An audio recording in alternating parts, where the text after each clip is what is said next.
జనరల్‌గా అంటే recent development ఒకటేంటి అంటే, ఇక్కడ ఒక పార్టీని ఏర్పాటు చేసిన జేడీ లక్ష్మీనారాయణ గారు ఐపీఎస్ ఆఫీసర్‌గా ఉన్నారు. తెలుగు రాష్ట్రాల్లో బ్యూరోక్రస్ బ్యూరోక్రసీలో పనిచేసిన వాళ్ళు జయప్రకాష్ నారాయణ గారు, హ్మ్. తర్వాత మీరు, జేడీ గారు వీళ్ళంతా పార్టీలను ఏర్పాటు చేశారు. పూర్ణచంద్రరావు గారు కూడా పార్టీ పెట్టినట్టున్నారు. హ్మ్. సో, జయప్రకాష్ నారాయణ గారు చాలా అగ్రెసివ్‌గా వచ్చిన తర్వాత ఆయన పార్టీని నేను రద్దు చేస్తానంటున్నారు. పార్టీ నుంచి దూరం అయిపోయినట్టున్నారు. యాహ్! జేడీ లక్ష్మీనారాయణ గారు ఆయన ఏదో ఉద్యోగం చేసుకోవడానికి వెళ్ళిపోయినట్టున్నారు. పార్టీని ఆల్మోస్ట్ వదిలేసి అనౌన్స్‌మెంట్ రాలేదు గానీ ఆయన అనౌన్స్ ఉద్యోగం చేయలేదు. చేయలేదు గానీ ఆయన ఉద్యోగం చేసినట్టున్నారు ఇక్కడ.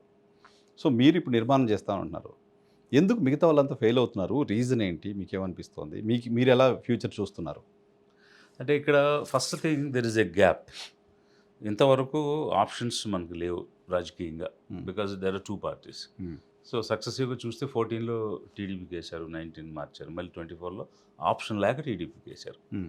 ఇది ఒక సైడ్ అయితే. హ్మ్. రెండవది అంటే ఇప్పుడు మనం ఏం చెప్పినా ఫర్ ఎగ్జాంపుల్ మనం సిన్సియర్‌గా, కమిటెడ్‌గా ఆహ్, అంటే ఒక లైఫ్ సాక్రిఫైస్‌గా పనిచేయాలి.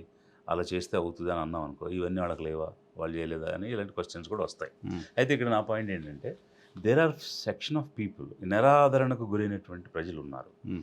వాళ్ళని ఆదరించి, వాళ్ళని చేరుకొని, వాళ్ళని పైకి లేపడానికి చేసే ప్రయత్నం అనేది సిన్సియర్‌గా జరగలేదని నేను భావిస్తున్నాను. హుహు. ఇంకొకటేంటంటే, అసలు ఈ వర్గాల నుంచి నాయకత్వం రాలేదు. హ్మ్. ఇప్పుడు మనం బ్రాస్ ట్రాక్స్ మాట్లాడుకుంటే అంటే కొన్ని నిజాలు మాట్లాడితే ఆంధ్రప్రదేశ్‌లో first caste. So, already NT Rama Rao ఒక పార్టీ పెట్టాడు.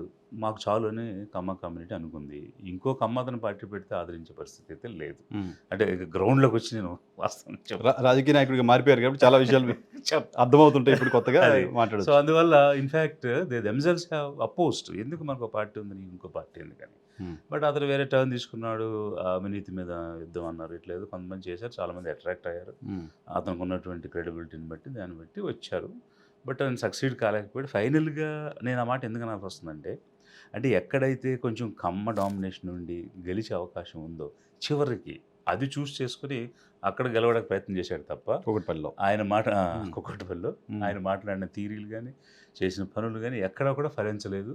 ఇంకెక్కడా పోటీ చేసినా గెలవమని, ఇక్కడైతే మన వాళ్ళున్నారు, మన జాతి వాళ్ళున్నారు, మనల్ని గెలిపిస్తారని ఇతర పార్టీల మద్దతు కూడా తీసుకొని ఆయన ఎపిసోడ్ అలా క్లోజ్ అయింది.